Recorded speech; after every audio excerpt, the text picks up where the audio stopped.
Assalamualaikum warahmatullahi wabarakatuh. A'udzu billahi minasyaitonir rajim. Bismillahirrahmanirrahim. Alhamdulillahi rabbil alamin. Assalatu wassalamu ala asyrafil anbiya'i wal mursalin Sayyidina wa maulana Muhammadin wa ala alihi wa sahabatihi asma'in. Subhanaka la ilma lana illa ma'alamtana innaka antal alimul hakim. Sadaqallahul azim wa sadaqa rasuluhun nabiyul karim. Walhamdulillahi rabbil alamin. Bapak Ibu, saudara-saudaraku kaum muslimin rahimakumullah. Alhamdulillah pada kesempatan ini kita bisa berjumpa lewat acara Cahaya Ramadan Kementerian Agama Kabupaten Kulon Progo. Semoga acara singkat yang penuh berkah ini memberikan manfaat kepada kita, meningkatkan iman takwa kita kepada Allah Subhanahu wa ta'ala. Bapak Ibu yang dirahmati Allah, dalam satu kesempatan Rasulullah bersabda, akmalul mu'mina imanan ahsanuhum khuluqa. Orang yang imannya paling sempurna itu yang paling baik akhlaknya, yang paling baik budi pekertinya. Dan akhlak itu bersumber dari dalam hati. Kalau Nabi mengatakan ada mudghah itu yang disebut qalb.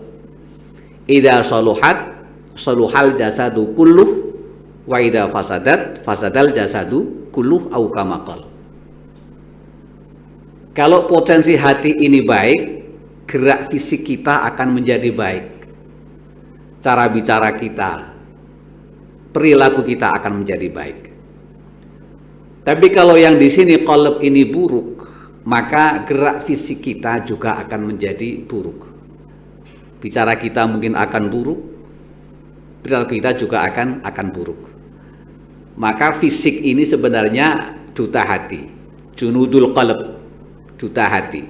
Jadi gerak ini akan sangat dipengaruhi oleh hati kita. Maka orang dulu sering mengatakan mubah museing menungso iku winengku ing kalbu. Jadi itu hati. Bapak Ibu yang dirahmati Allah, oleh karena itu akan kita pelajari sedikit tentang kisah penuh hikmah dalam Al-Quran, yaitu kisah tentang Luqman Al-Hakim, seorang hamba Allah yang solih yang namanya diabadikan dalam Al-Quran. Dia bukan nabi, bukan anbiya, bukan mursalin, bukan bagian dari para nabi dan utusan, tapi diabadikan dalam Al-Quran, yakni Luqman Al-Hakim, seorang hamba yang solih. Luqman Al-Hakim ini hidup pada masa Nabi Daud alaihi salam.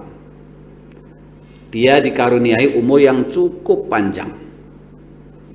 Dia badannya besar, berkulit hitam. Sehingga pernah ada seorang sahabat, seorang laki-laki yang mengadu kepada sahabat Ibnul Musayyab. Dia mengadukan sedih, Ibnul Musayyab, saya berkulit hitam. Kalau orang sekarang mungkin sudah banyak alat pemutih, pakai bedak pon ya, bedak pemutih itu. Kalau teman-teman berguru itu nek pon itu ora putih ya kliwon lagi paing menjadi putih. Itu orang berkulit hitam sedih kemudian mengadu kepada sahabat Ibnul Musayyab. Oleh Ibnul Musayyab dijawab, la tahzan min ajli annaka aswad. Jangan sedihlah kalau hanya kulit hitam, tidak usah bersedih. Karena Allah memilih hamba-hambanya menjadi orang pilihan, ada yang berkulit hitam. Antara lain Bilal bin Rabah dan Luqman Al-Hakim.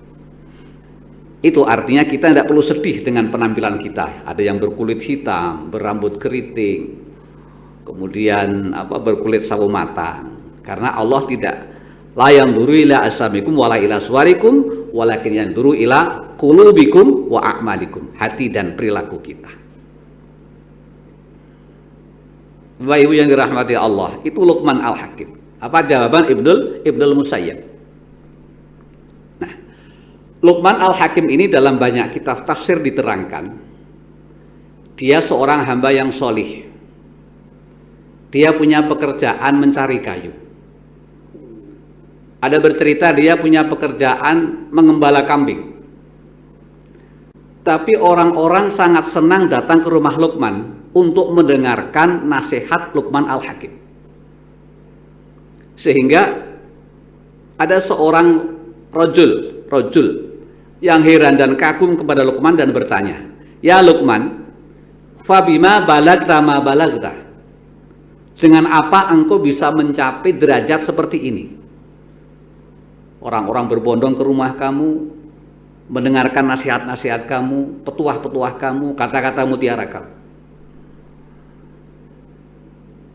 Luqman menjawab, saudaraku, kalau engkau bisa memelihara, memperhatikan apa yang akan aku apa yang akan saya katakan, maka engkau pun bisa mencapai seperti itu. Nah, kemudian Luqman menyampaikan ada 9 perilaku yang selalu dijaga oleh Luqman. Yang pertama, ghaddul basar. Dia selalu menundukkan pandangan dari yang tidak layak untuk dipandang. Kalau bahasa kita, Jawa kita mungkin mripate itu tidak tidak mata keranjang lah. Maaf, mungkin bahasa kasarnya tidak jelalatan. Ya ghaddul basar. Yang kedua, dia selalu kaful lisan, menjaga lisannya, bicara efektif, efisien, tidak suka mengumbar hal-hal yang tidak penting. Yang ketiga, ifatut ta'am, menjaga makanan, sangat dijaga makanan. Yang keempat, hifdzul faraj, menjaga kemaluan. Yang kelima, sidqul hadis, berkata jujur. Kemudian yang keenam, wafaul ahdi wa adil amanah, selalu menepati janji dan menjaga amanat. Kemudian yang ke berapa? 1, 2, 3, 4, 5, 6. 7, ikramul dhaif, memuliakan tamu. Yang ke-8, hifdzul jar, menjaga hak bertetangga. Dan yang ke-9 adalah tarku ma la ya'nihi, meninggalkan yang tidak penting. Berarti efektif, efisien dan tepat guna. Itu Luqman. 9 hal yang dikatakan Luqman kepada seorang yang bertanya kepadanya. Nah, Bapak Ibu yang dirahmati Allah, dalam hal tadi riwayat Luqman itu seorang yang juga mengembalakan kambing. Satu hari dia diperintahkan oleh majikannya atau seseorang itu untuk menyembelih seekor kambing. Ya Luqman, itsbah lana hadhihi syat, potong kambing ini. Suruh potong kambing. Kemudian Luqman memotong kambing, dipotong kambingnya, dipotong. Setelah dipotong, orang tadi berkata, Luqman, akhrij atyaba mudghataini fiha. Tolong keluarkan, ambilkan saya 2 potong daging yang paling bagus. Setelah kambing dipotong, disuruh mengambil 2 daging yang paling bagus. Oleh Luqman diambilkan 2 potong daging. Yang pertama al-lisan, lidah. Yang kedua kabad. Kabad itu iwak hati kalau bahasa kita. Ya, jadi daging hati itu diambil. Untuk dimasak barangkali kalau enak kan di sate ya enak ya, di bistik juga enak. Lisan dan hati. Kabad itu. Selang berapa waktu kembali Luqman diperintah untuk memotong kambing. setelah kambing dipotong, dia diperintahkan, Luqman, akhrij abhasul mudghataini fiha. Keluarkan 2 daging yang buruk. Ambilkan saya 2 daging yang buruk. Tadi pertama diperintahkan untuk mengambil daging yang terbaik. Kali kedua diperintahkan untuk mengambil 2 daging yang terburuk, yang paling buruk. Oleh Luqman diambil 2 potong daging, yaitu lisan dan kabad, sama. Bahasa kita iwak ati karo iwak ilat, sama. Lalu orang tersebut sang majikan heran. Dia bertanya pada Luqman, Luqman, kemarin saya suruh ambil daging terbaik, yang kamu ambil hati dan lisan, ilat. Lidah ini, apa, daging lidah. Ketika saya suruh yang buruk, juga yang kau ambil hati dan lidah, ilat. Kenapa Luqman?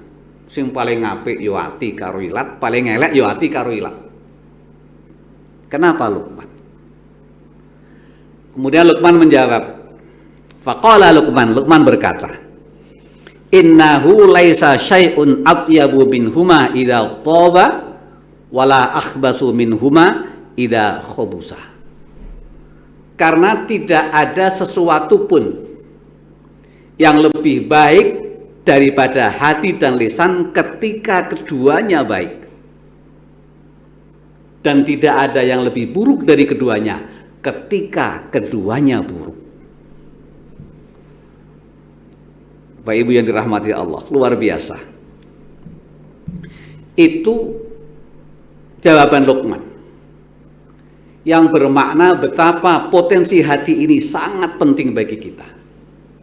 Lisan juga sangat penting bagi kita. Lisan dan hati, hati dan lisan. Dari lisan bisa berkeluar kata-kata yang indah, sanjungan, pangalembono, bisa. Tapi lisan juga bisa mengutarakan kata-kata yang buruk, caci maki, hujatan juga bisa. Dan semuanya dari hati. Keluar yang baik juga bisa, keluar yang buruk juga bisa. Bapak Ibu yang dirahmati Allah, kalau kita dalam sholat, habis sholat kita sering membaca doa, Allahumma rzuqna lisanan dzakira wa qalban syakira wa badanan alal balai sabira. Ya Allah, berilah kami lisan yang banyak zikirnya. Ini kan lisan yang baik. Hati yang banyak syukurnya. Bapak Ibu, coba kita pikir. Ternyata bicara buruk itu lebih mahal daripada bicara baik. Ini terbukti. Bicara buruk lebih mahal daripada bicara baik. Sebagai satu contoh saja, contoh kecil. Misalnya kita atau saya lah, menurut saya. Satu hari saya naik sepeda motor. Habis hujan, banyak jalan-jalan yang lubang dan becek dan berlubang. Ketika saya naik sepeda motor, ada anak muda ngebut mendahului saya lewat jalan yang becek. Airnya otomatis memantar mengenai tubuh saya. Delalah, ya, dalam bahasa kita delalah itu dia jatuh. Ketika dia jatuh, saya marah. Karena saya marah, saya dekati anak itu, maaf dalam bahasa Jawa, saya begini, saya dengan malangkrik, mata saya itu mencereng gitu ya. Saya berkata yang keras, kasar, tangan saya nuding-nuding. Jangan bayangkan, andaikan pakai watt listrik, berapa watt itu? Saya harus malangkrik, harus berkata keras, kasar, harus maaf, meripat saya itu ini berapa watt kita bayangkan? Saya tuding, saya marah-marah. Mungkin butuh 100 watt untuk menggerakkan energi itu. Tapi kalau kasusnya sama, hati saya memaafkan pemaaf. Saya berhenti, sepeda motor saya hentikan, anak itu saya dekati, saya katakan, "Lho lesuk meneh sing sabar, ngati-hati." Coba berapa watt? Dibandingkan dengan saya harus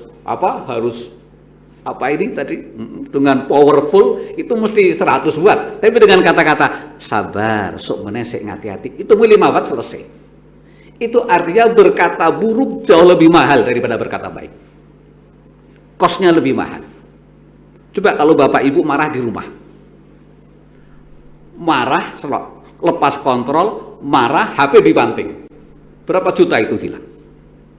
Harus beli lagi, sudah HP-nya beli lagi, seminggu gak ngomong sama istri, itu kan mahal sekali. Hanya sering keluar rumah, makan di luar kan begitu. Tapi kalau kita pemaaf, maafkan, nggak banting HP, itu hebat. Loh, ternyata akhlakul karimah itu murah dan berkah. Akhlakul sayyi'ah itu mahal dan berbiaya. Nah, luar biasa. Maka dari itu Bapak Ibu sekalian yang dirahmati Allah, ini kisah Luqman al-Hakim yang perlu kita teladani agar kita menjadi insan yang sempurna, yaitu yang berakhlakul karimah. Maka Bapak Ibu, lewat mimbar Ramadan, cahaya Ramadan, di kesempatan ini saya ajak, mari kita tawassul bil haqqi, tawassul bis sabr, kita benahi diri kita, akhlak kita dengan memperindah hati kita. 5 obat hati, baca Quran ya, tombok hati 5 itu sudah luar biasa, baca Quran, sholat malam, kumpul orang saleh, apalagi itu ya, dzikir malam, kumpul orang saleh, baca Quran, kemudian nanti diingat-ingat lah, baca Quran, perut yang lapar, dzikir ya, selalu berzikir kepada Allah. Maka doa kita lisanan dzakiro. Yang perlu kita ingat Bapak Ibu sekalian, ternyata berakhlakul karimah lebih mudah dan lebih meriah dan penuh berkah. Sementara akhlak yang buruk akan banyak sekali lebih memakan banyak biaya emosi dan yang lainnya. Itulah Bapak Ibu, semoga bermanfaat untuk kita semua. Pesan kami, mari kita isi Ramadan ini dengan kegiatan yang baik. Siangnya kita puasa, malamnya qiyamul Ramadan, dan juga banyak bersedekah agar kita mendapat rahmat dari Allah Subhanahu wa ta'ala. Demikian, kurangnya mohon dimaafkan. Saya akhiri, hadanallah wa iyyakum asma'in. Wassalamualaikum warahmatullahi wabarakatuh.